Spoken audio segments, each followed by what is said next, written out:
years later, Andy was born. And again, my father's schedule was extremely busy. And so again, we decided that we needed to set up a date for the baptism of Andy. And so he was born October 15th, and again, the first Sunday of Advent, the Sunday of Thanksgiving, Andy was baptized by my father. A different group of people made those same promises for Andy.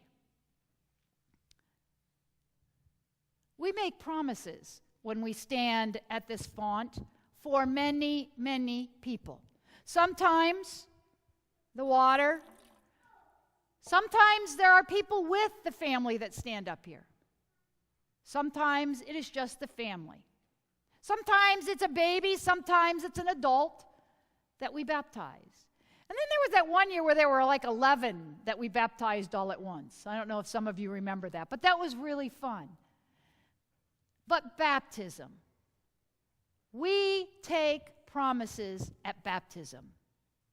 Every time someone is baptized, we take promises.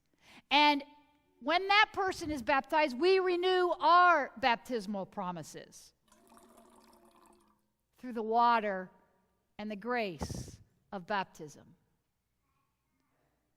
Think for a minute. Do you remember your baptism? Have you heard stories of when your baptism was?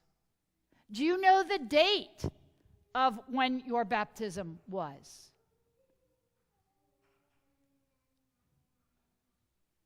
Can you name it? If you haven't been baptized, we can talk about that. It should be an important part of our life. We celebrate our birthdays. Let's celebrate our baptism. Our baptism. Mine was a month after I was born. So it was October, it was the second Sunday of October. Cindy and I were a month old because it was soon after we got out of the hospital because my sister was a little bit small. And my dad's supervising pastor, Dr. Nagy, baptized us. I know that my grandparents were there. My two great aunts were there. And I know that both sets of grandparents were there and the two great aunts. And that it was a big celebration. Now, we tell stories in our family.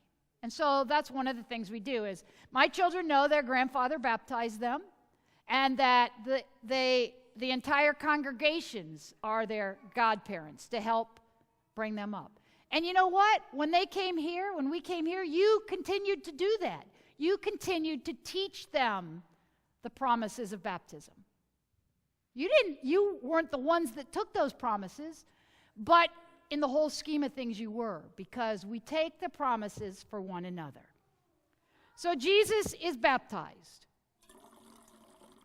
by his cousin John in the River Jordan. And the waters of baptism flow over him, and they flow over us. Can you feel them? Promises. They are important. The covenant of God's love and grace surrounding us. Confirmation then becomes the time when those who are being confirmed state the promises for themselves.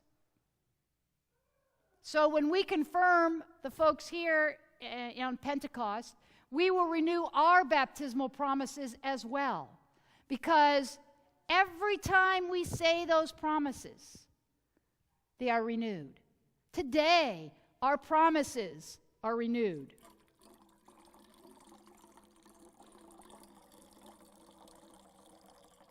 Water is a life-giving gift to us. The promises of baptism are a life-giving gift to us.